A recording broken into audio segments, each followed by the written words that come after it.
Bueno, pues ha llegado la hora de recibir aquí en el motel a alguien que ya echábamos de menos y que, bueno, pues teníamos muchas ganas. También vosotros lo reclamáis su presencia y hoy es un placer recibir aquí para hablar de, sobre todo de ufología brasileña y también del concepto ovni, ¿no? Y de cómo muchas veces podemos entender o digerir su dualidad, ¿no? Esa doble naturaleza. Así que, ¿quién mejor para hablarnos de esto que el gran Pablo Vergel, el hombre que ya estuvo allí? Pablo, bienvenido aquí al motel. Siéntete, Hola, pasa que sabes que estás en tu casa. hola Daniel, sí, un placer volver de nuevo al motel del que nunca debí salir y que quizá nunca salí. Estaba en Exacto. algún recoveco del motel, Es un en algún backrooms. cuarto, en algún backroom y por fin me he podido materializar de nuevo en este plano. Pues sí, es un placer, Pablo, tenerte aquí y bueno, ahí tenemos un poquito los libros que pueden servir, ¿no?, de cabecera aquí abajo a la derecha Ujú. en este streaming en diferido que luego se va a proyectar en directo, ¿no? Es también una Sí. naturaleza dual con tus Sí. libros Más allá de la incógnita Omni y Omni, mitología de una emergencia, que tengo aquí, Pablo, y que evidentemente pues me sirve para enlazar e introducir un poquito este tema, ¿no? Hoy hablamos aquí de un expediente pues clásico de la ufología brasileña, en el que, como hemos hablado también fuera del micrófono, pues tiene casi todos los condicionantes o las características de la ufología brasileña, ¿no? Ufología muy radical, ¿no? Muy física, que nos devuelve a la crudeza del... que nos devuelve, sí, a la crudeza del fenómeno, ¿no? Que incluso sorprende al propio Jacques Vallée, ¿no? Y que refleja su periplo, ¿no? Sobre todo en Colares y todo eso que también comentamos, si no recuerdo mal, en el Gran Teatro Omni 3, ¿no?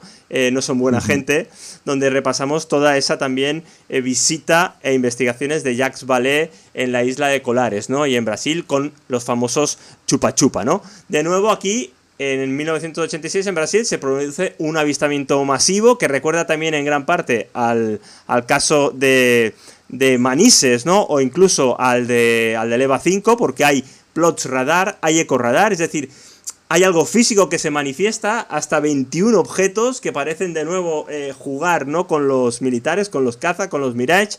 Y lo que queremos también preguntarte, Pablo, es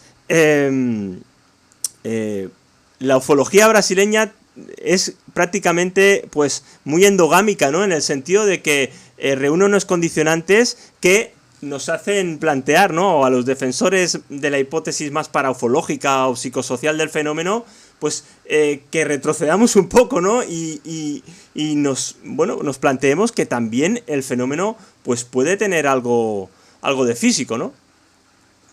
Pues sí, como bien dices, la ufología brasileña a mí siempre me ha desconcertado enormemente y hace temblar un poco, pues muchas veces las perspectivas o los armazones intelectuales que nos creamos alrededor del ovni, pues todo eso se viene abajo con la ufología brasileña. Como tú bien dices, es una ufología muy cruda, muy visceral, donde se suceden una serie de situaciones que verdaderamente eh, son de cierto carácter extremo, ¿no? Pues has hablado, podríamos hacer un pequeño repaso Sí. de alguna casuística, de algunos casos famosos que pueden ilustrar esto, ¿no? Pues los suicidas de las máscaras de plomo, el expediente con el que ya has hablado, pero no hay que olvidar que el primer caso de abducción y de abducción con un cierto carácter bizarro, Uh -huh. abiertamente bizarro, pues estamos hablando ya del famoso expediente donde se produce un acto de, bueno,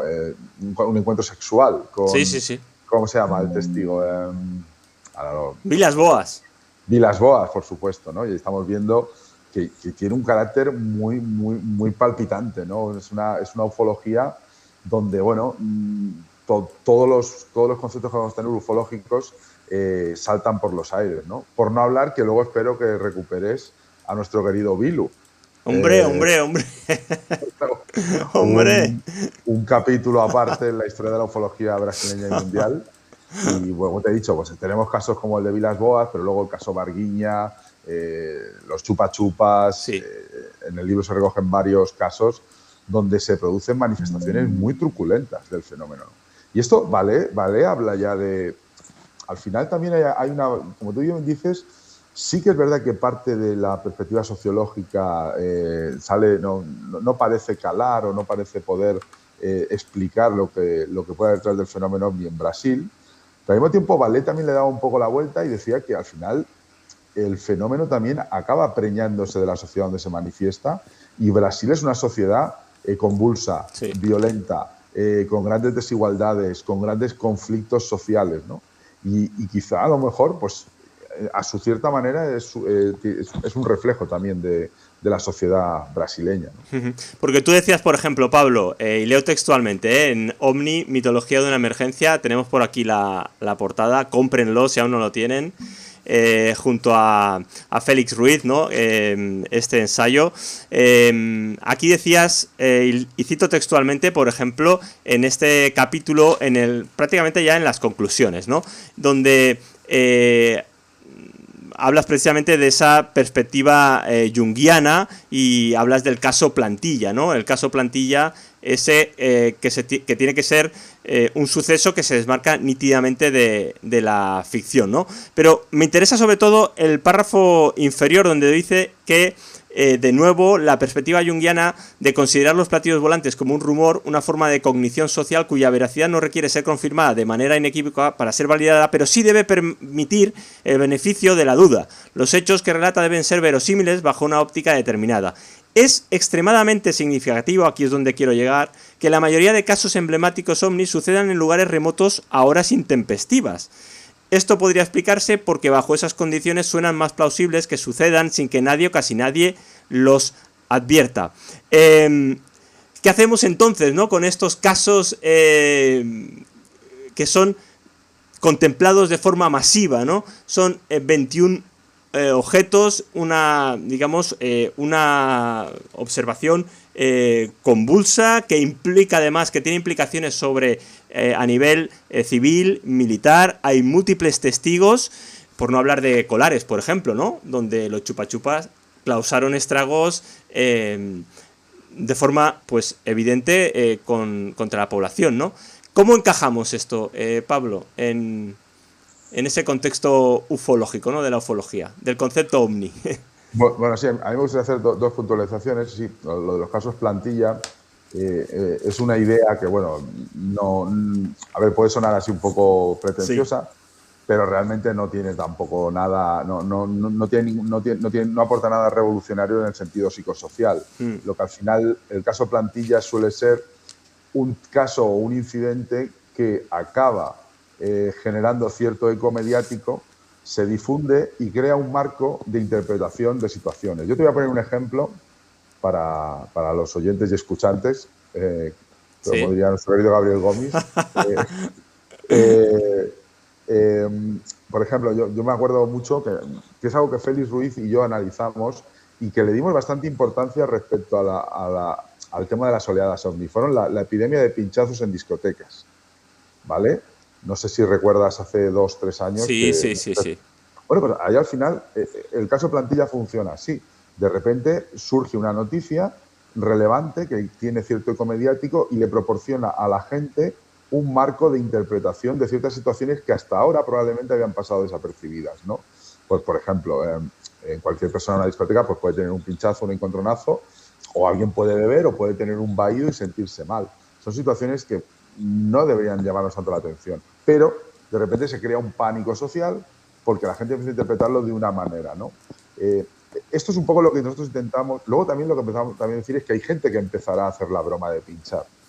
Y luego habrá incluso gente que incluso mimetiza ese acto y lo va a hacer. Esto se estudia mucho en Estados Unidos, de ciertas leyendas urbanas como, en el último libro que hemos editado, Las leyendas que cobran vida, hablamos de ello, pues hay gente que al final las acaba llevando a cabo también, ¿no?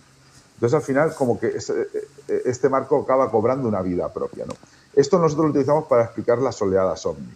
Pues por ejemplo, nosotros siempre hemos dicho que probablemente había situaciones en los cielos que hasta 1947 pues no se interpretaban de manera ufológica, y a partir de ahí sí, ¿no? Claro, pero esto sirve para hablar pues de luces en el cielo, situaciones súper ambiguas. Lo que tú nos planteas pues ya estamos hablando de lo que nosotros también llamamos, a veces hemos hablado algunas veces, de casos baluarte, ¿no? Casos irreductibles, ¿no? Es decir, es que no hay manera de reducir y explicar este caso, ¿no? Y yo creo que Colares es uno de ellos. Sí. Yo creo que la cantidad de testimonios, la cantidad de reportes, la respuesta gubernamental nos dice que allí sucedió algo y es difícilmente explicable bajo una teoría psicosocial. Es verdad que nosotros siempre decimos lo mismo, que a veces un hecho, se pueden solapar hechos genuinamente anómalos con pánicos sociales. Sí. O sea, probablemente no todos los reportes de lo que pasa sean reportes genuinos, sino que evidentemente a mí hay una frase de Kurt Cobain que me gustaba mucho, que imagino que a ti también te hará gracia, que decía que seas paranoico no significa que no te estén persiguiendo. Sí, sí. Entonces, aquí lo que vamos a decir que probablemente la gente estaba paranoica, pero realmente a lo mejor algunos tenían razón. Y luego sí que a lo mejor saltó un pánico o un pánico social, ¿no? En ese sentido, bueno, ya sabes, existen distintas interpretaciones de lo que suele pasar, de lo que pudo pasar en Colares. Hay gente que intenta pues, hablar de ciertos drones finales de los 70, de los 80, futurísticos, pero bueno, cuesta de creer, cuesta muchísimo de creer que ese tipo de prototipos se pusieran en marcha y más a un nivel tan masivo, ¿no? Y luego respecto a la dualidad, esto el otro día lo hablaba con tu querido amigo José Antonio Caravaca en Andalucía. Yo creo que cada vez hay más gente que estamos intentando, que es algo que yo creo que también en el sótano lo hemos hablado, que creo que hay que empezar a segmentar muy claramente entre ufología aeronáutica y ufología, encuentros humanoides tercer tipo, ¿no? Yo creo que quizá estamos hablando de misterios que se solapan, pero que a lo mejor no son idénticos, ¿no? A lo mejor hay un misterio aeronáutico y hay un misterio más aferrado al testigo, ¿no? Que no responde a radares ni a trazas de radar ni a identificaciones. Y luego a lo mejor hay otro que sí que es más aeronáutico, ¿no? Esto es algo que siempre, bueno, en eso Caravaca y yo hemos coincidido mucho, ¿no? Que la ufología al final se ha convertido en un cajón desastre, ¿no? Donde, bueno, pues cualquier caso al final acaba desde un avistamiento aéreo, una conspiración, alguien que dice haber tenido una experiencia de tiempo perdido, Hopkinsville.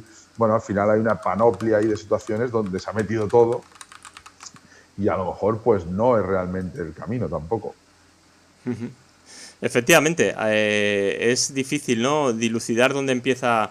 Es verdad que tú lo comentabas, ¿no? Que sí que parece que hay una vertiente más tecnológica, ¿no? Del mismo fenómeno, o no sabemos si del mismo o de otro fenómeno, ¿no? Que es el que creo que además Bravo Garrido tiene un buen libro sobre ufología aeronáutica, donde precisamente se comenta, y los libros, por ejemplo, los vídeos, perdón, famosos, ¿no? Del Pentágono, parecen también apuntar a este tipo de ufología, ¿no? Ufología que tiene mucho más que ver, ¿no?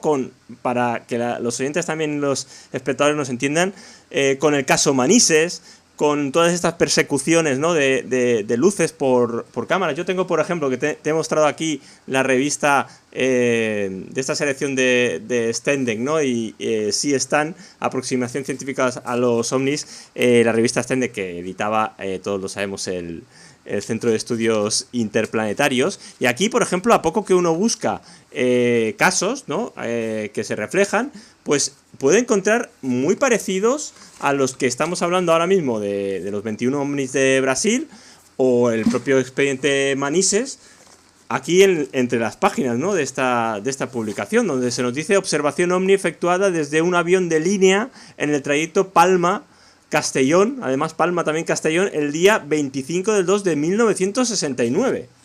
Es decir, que podemos encontrar casos, aquí se ve, en esta, creo que se va a ver ahí, pero ahí se ve como aquí, además está firmado por Casa Suguet, este artículo, Observación OVNI en las Islas Medas, es el título del artículo de Casa Suguet.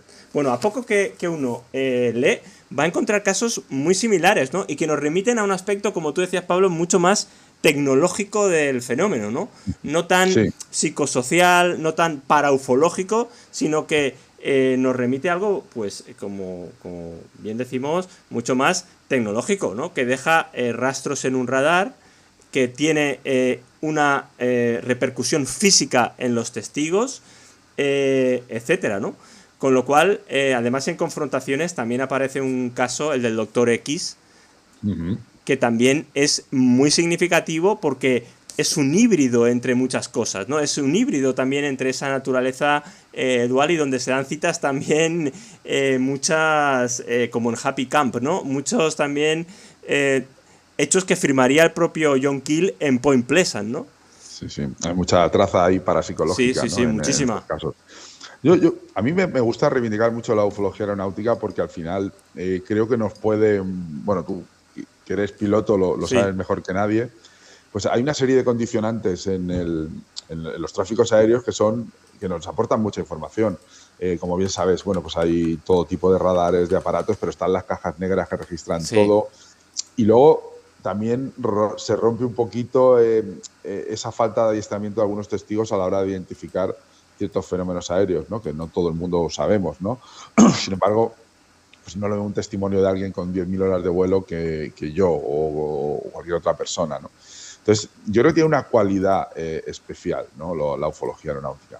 Pues a lo mismo, quizás no estamos hablando ante ningún fenómeno extraterrestre o extraterrestre al uso. Si has visto la película No. No la he visto aún. Bueno, la tengo pendiente.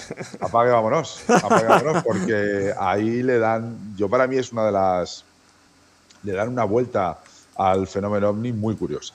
Y además le dan una vuelta con cierto fundamento, pero siendo bastante imaginativos, pero sí que es verdad que al final es que muchas veces en el tema ovni volvemos un poco a lo mismo, que esto es algo que ya hemos hablado multitud de veces, ¿no? Que tenemos una plantilla muy, muy clara sobre lo que tiene que ser lo ovni, que ha tenido un peso brutal durante décadas, y creo que a lo mejor tenemos que abrirnos a otro tipo de explicaciones que a lo mejor que no están para nada encima de la mesa, ¿no? Y entonces, bueno, yo os me pongo el mismo ejemplo. A mí me gusta mucho utilizar el ejemplo, discúlpame. Sí, adelante. Si tienes pipas también puedes sacarla. Hombre, espero, por lo menos ponme el MP3 tú. Pero ya sabes que sí, que hay oyentes y espectadores que se ofenden, por el sonido de pipas. Nadie sabe que tú tienes en tu ordenador un track que pone pipas MP3. Sí, totalmente. En bucle.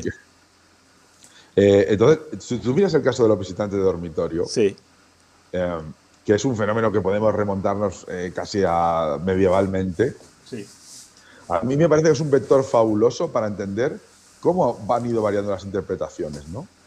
Y cómo una situación que hasta hace poco, pues difuntos, sombras negras, enlutados, bueno, estos episodios hipnagógicos o hipnogógicos que la gente sufría, hay un momento que, quizá Willy Strieber tiene algo que ver con ello, que pasan a ser ufológicos, ¿no? Entonces, a mí me parece extremadamente interesante para ver cómo muchas veces tenemos que ser mucho más conscientes de nuestros marcos interpretativos, ¿no? A la hora de analizar cualquier cosa, ¿no? Y entonces, a mí me da la sensación de que la ufología en un momento dado, que parte como algo racional, ufológico, aeronáutico, de repente, sobre todo a partir de los años 70 y 80, cuando la inminencia del contacto nunca llega, ya pasamos a una vertiente más paraufológica, más espiritual, y la ufología coloniza un poco el tema parapsicológico, ¿no? Y el tema de los, como hemos dicho, visitantes de dormitorio, ¿no?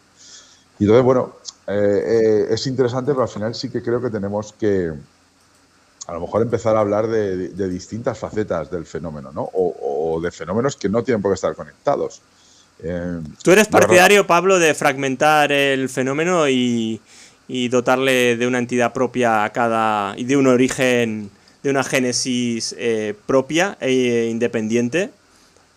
A ver, yo creo que la ufología aeronáutica nos proporciona una plantilla de trabajo muy interesante, porque nos va a proporcionar datos, y se pueden contrastar. Y de hecho, bueno, como sabes, pues en los últimos tiempos el ejército estadounidense pues se ha mostrado bastante, ha cambiado mucho el guión, ¿no?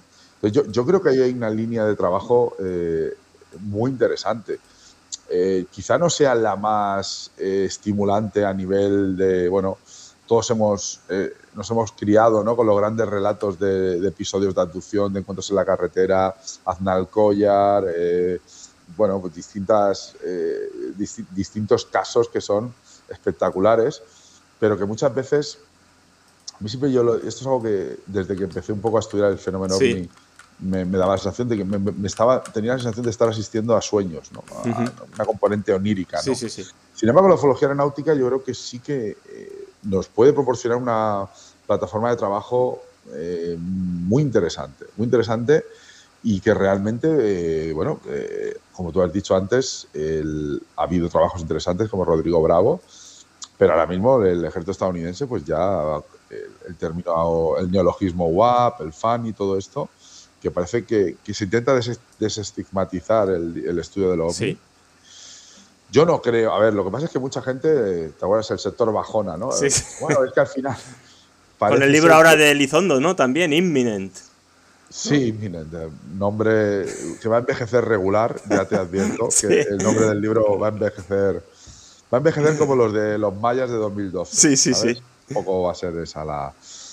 Pero, a ver, yo sí que entiendo que ahí hay gente que dice, no, pero es que al final parece que todo vaya a ser a drones, que tal, que estamos hablando de tecnología. Bueno, pues tendrá que ser lo que sea, ¿no? Pero yo creo que al final debemos intentar hacer una investigación más sobre el terreno, más sobre el aire, más sobre los datos, ¿no?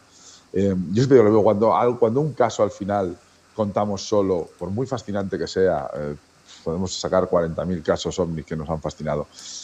Cuando al final el caso se reduce al testimonio a un testigo, pues a nivel fáctico contamos con muy poco apoyo, muy poco soporte, ¿no? Y eso al final pues genera grandes narrativas, que eso es lo que hablamos un Claro. poco en Relatos, ¿no? relatos súper interesantes que tienen gran predicamento, pero al final, bueno, pues al final el podcast acaba, el programa acaba y seguimos en el mismo sitio. Exactamente. Oye, Pablo, tengo también aquí el libro, estamos viendo la portada, El enigma de las entidades, de Hilary Evans, también reeditado por Reediciones Anómalas. Y quizás es un libro que nos hable más del fenómeno OVNI que muchos otros que abiertamente hablan del fenómeno OVNI, ¿no? No sé si estás de acuerdo. Totalmente. Es un libro, bueno, es un libro enciclopédico con un carácter exhaustivo, ¿no? Se dedica a hacer una especie de inventario de entidades, ¿no? Desde todo tipo, ¿no? Y entre ellas, por supuesto, aparecen también los extraterrestres, pero al final lo que nos acaba por dar es una especie de visión general sobre el fenómeno de las entidades, ¿no? Estas, bueno, no sé cómo llamarlos, entidades con los que nos cruzamos en Sí. nuestras vidas y que muchas veces pues tienen una especie de comportamientos que interactúan con el testigo, ¿no? A lo mejor, como tú bien dices, la ufología o estas entidades extraterrestres son una subcategoría de este fenómeno, ¿no? Que se ha acabado mezclando con la ufología aeronáutica y con otras, porque no hay que olvidar, Daniel, que al final la ufología, su inicio es aeronáutico. Sí, sí, totalmente. O sea, estamos hablando de un fenómeno que nace en los cielos y poco a poco va descendiendo y poco a poco va mutando de una manera bastante, bueno, chocante y en algunos casos extravagante y rocambolesca, pero que acaba mutando y, bueno, al final, como tú bien dices, en el tema de las entidades también, que eso es algo que hace Jacques Vallée también tiempo atrás, es demostrarnos que lo que hoy interpretamos como ovni, pues en otro tiempo fue interpretado de otras maneras, con sentidos espirituales, con sentidos criptozoológicos, con sentidos dimensionales o como se quiera llamar, ¿no? Bueno, pues a lo mejor estamos ante... A mí me gusta, ¿te acuerdas la película No Humanos, ¿no? Sí, sí, sí. La idea de no humanos es una... que de hecho ahora mismo con la inteligencia artificial es algo que estoy hablando con Caravaca, también me parece muy interesante. Ya tenemos la posibilidad de interactuar con entidades no humanas, ¿no? Entonces, bueno, ahí mira, a lo mejor sí que estamos hablando tenemos que empezar a hablar de ufología, ¿no? entidología, ¿no? Una nueva rama, ¿no? Sí, sí, Pero esto es totalmente. algo que, como tú bien dices, Hilary Evans hace un análisis exhaustivo de entidades que nos ayudan, entidades que nos advierten, entidades que nos mandan, que nos dan información, ¿no? Yo ahí siempre me acuerdo mucho de John Keel, ¿no? Que siempre decía lo mismo, que buscaba que las entidades le dijeran algo que no supiera. Y sigue, se murió esperando. Sí, se murió esperando. Sí. Bueno, yo creo que la verdad es que es una tertulia y un debate pues que podríamos mantener hasta el fin de los tiempos prácticamente, ¿no? Y seguiríamos, como tú bien dices, Pablo, en el punto de partida, ¿no? Verdaderamente uno se da cuenta, solo hace falta ver pues toda la artillería, ¿no?, bibliográfica que existe sobre el fenómeno ovni, desde su vertiente, como hemos dicho, más estrictamente física, ¿no?, digamos, y que tiene mucho, casi siempre que ver, ¿no?, está conectada con la famosa hipótesis ¿no?, la hipótesis extraterrestre, que para muchos ya pues está destronada. ¿Tú crees que está destronada realmente? Porque creo que también va un poquito, digamos, fluctuando, ¿no? Entre los ufólogos hay un poquito como rachas, ¿no?, de creencias donde se va superponiendo una... Ahora estamos como muy en ese mood, ¿no? Podríamos decir muy paraufológico, ¿no? Muy... pero ¿crees que la hipótesis extraterrestre es algo totalmente ya desechado, tirado a la basura por la ufología en el mundo de los ufólogos de salón? Bueno, a ver, sí, yo creo que siempre digo que la ufología para mí, o el fenómeno ovni, es un fenómeno para mí esencialmente del siglo XX. Pervive en el siglo XXI, pero yo creo que ya es como la estela del cometa, ¿no? El cometa brilló en el siglo XX y ahora estamos viendo un poco la estela de lo que fue. Pero este muerto, como dirían en las películas, este muerto está muy vivo, ¿no? Hay sepultureros ilustres, Jacques Vallée, Moisés Garrido, Antonio Caravaca, mismo Hilary Evans, bueno, gente... Bueno, que ha intentado deconstruir que la hipótesis extraterrestre, pues probablemente simplemente fue una idea que tuvo éxito en un momento para explicar el fenómeno, pero que la mayoría de sus premisas no se han cumplido y no han dejado avanzar nada más. Entonces, pero al mismo tiempo, en el imaginario colectivo sí que se ha quedado como la hipótesis. O sea, yo cuando me sonrojo cuando digo a decir a la gente, no, un ovni no es un platillo de volante, ya lo sabemos que un ovni no es eso, pero todo el mundo piensa que es eso. O sea, si no, no tienes gracia. O sea, si yo no voy a salir en prime time diciendo que he visto una luz que puede ser cualquier cosa, sino que, por eso hablaba antes de la verosimilitud del fenómeno, que nos invite a soñar, ¿no? Y eso tiene que ver para mí, pero al mismo tiempo sí que también te digo que creo que la hipótesis terrestre sigue viva, pero de manera residual. Ya no es la creencia viva que fue en los años 50, 60 y 70, donde había una verdadera fe de que el gran momento de revelación extraterrestre se iba a producir. Sí. Hoy en día para mí es entretenimiento, se ha convertido en, bueno, pues una especie de leyenda urbana global de todo el planeta Tierra, donde, bueno, pues, nuestros hijos saben exactamente el emoticono de un alien lo que es con 4 años, o sea, está completamente integrado en nuestra cultura, pero no tiene un peso social y una relevancia, ¿no? Y bueno, luego están los intentos de Elizondo y todo esto, que yo aquí voy a meter una pulla, ya se lo he dicho a algunos investigadores, que a mí, sinceramente, me provoca cierto sonrojo ver. A ver, entiendo que hay gente que tenga que rellenar contenidos, ¿no? Pero que se le preste atención a estos señores. O sea, es que yo no sé, Majestic 12, todo esto ha pasado ya. Todo esto ha pasado ya. Esta idea de que es la gran revelación, Grush, no sé qué. Todo esto ya ha pasado. Entonces, bueno, pues que ya no sé. No entiendo cómo se le puede dar crédito a este tipo de personajes, ¿no? Es el día de la marmota, sí. Sí, pero es que encima el libro... Cambia la terminología, ¿no? Además, van cambiando los términos que van pasando, pues vamos pasando de ovni a WAP, pero finalmente no hay nada específico, no hay ninguna revelación, ¿no? Haciendo también alusión al libro de Vallée, ¿no? De revelaciones que cierra la trilogía. No hay ninguna revelación, ¿no?, que cambie el paradigma. No. No, no, y tengo que hacer una apreciación. A mí me parece interesante, lícita y positiva el cambio de nomenclatura.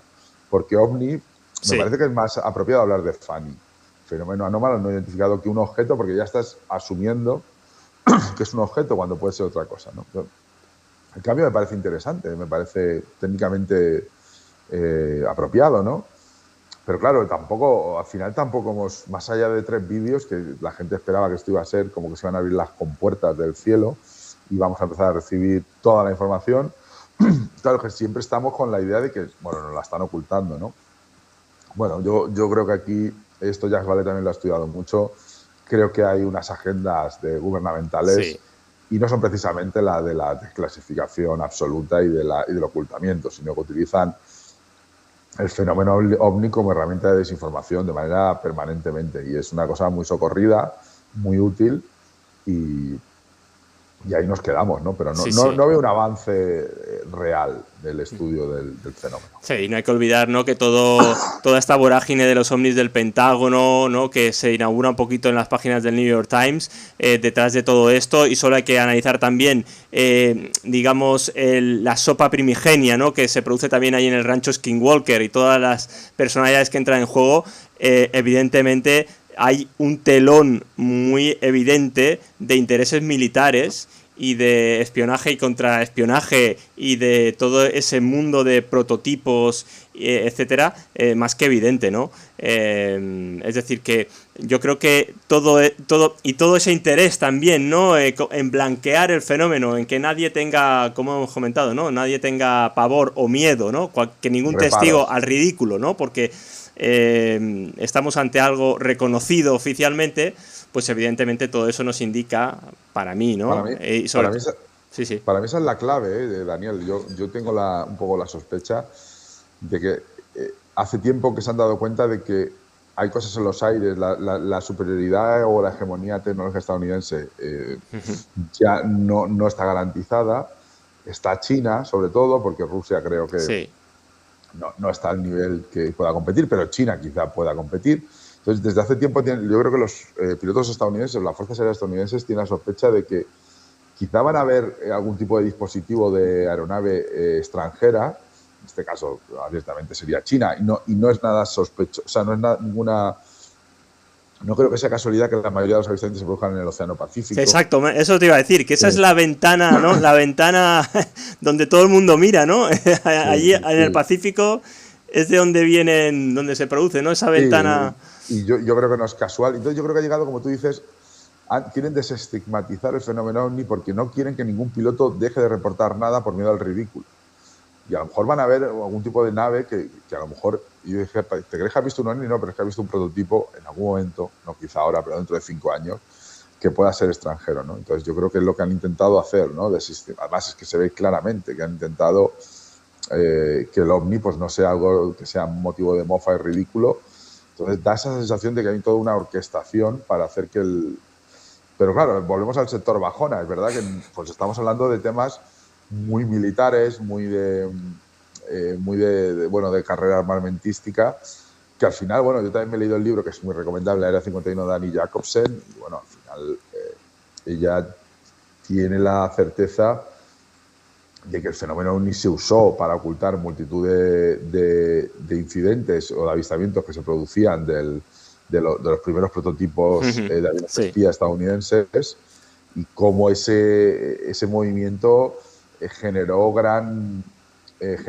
pues impulsó mucho el fenómeno OVNI e impulsó mucho la reacción gubernamental ante el fenómeno OVNI, dándose el caso muy curioso de que ciertamente sí que se infiltraban en los grupos ufológicos, el FBI o la CIA, Sí, sí, sí. perdón, el FBI, porque tenían miedo de que ellos hubieran visto algún prototipo, ¿no?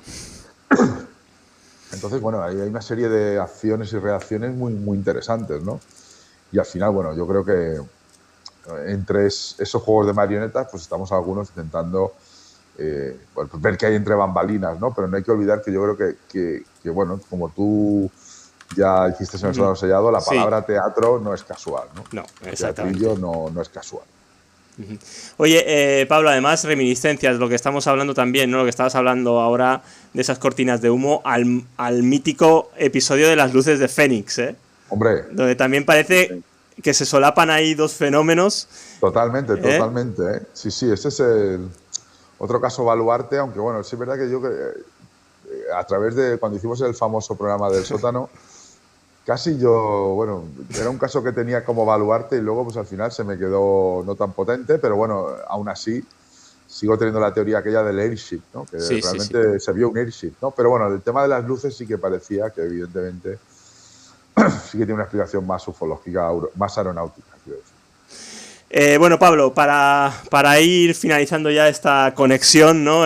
Para este motel, en este directo ya número 21, me lo has comentado antes fuera del micro, pero creo que es algo interesante que todos los oyentes y todos los espectadores tienen que conocer, ¿no? Y poder asistir. Me has hablado de una exposición, ¿no? Sobre precisamente ovnis en España, Spanish Files se llama, ¿no? Obra de un buen amigo tuyo y que recomiendas encarecidamente, ¿no? La visita. Cuéntanos Sí, un poco. Bueno, José Luis Carrillo es un fotógrafo alicantino que bueno, ha hecho una serie de trabajos ya bueno, de gran calidad. Los hijos del ciervo, que bueno, pues se fue a Aragón a retratar una zona, como hizo Buñuel con las Urdes, pues él replicó un poco, ¿no? esa misión de recoger un mundo que desaparece, ¿no? en la modernidad. Y bueno, su último trabajo se llama Spanish Files, como tú bien dices, y es un trabajo centrado en el fenómeno ovni, ¿no? Y ha hecho un trabajo fotográfico para mí de gran valor, porque, como bien sabes, Daniel, documentar el fenómeno ovni es muy complicado. Muy complicado, al final, sí, aquí te van a hablar de unos testimonios brutales, pero tú vas a ir a un campo y no hay nada, ¿no? Al final no queda, es un fenómeno evanescente y retratar eso es complicado. Entonces, bueno, José Luis Carrillo lo que ha hecho es también pues, ponerle cara a los testigos, ponerle cara a los espacios, ¿no? Aunque estén espacios vacíos, ¿no? Y bueno, pues cuenta retratos, pues nada, mira, para que veas tú que él sí que ha recogido todo el espectro de la ufología, ¿no? Por un lado, pues tiene fotos de Fernando Cámara y el otro de Próspera Muñoz, ¿no? Serían como los dos extremos, ¿no? De la ufología más aeronáutica frente a la ufología, pues como te he dicho, más para ufológica, más emocional, más apegada al testigo y no tan apegada al dato o a lo físico, ¿no? Más psicoide, más psicológica, ¿no?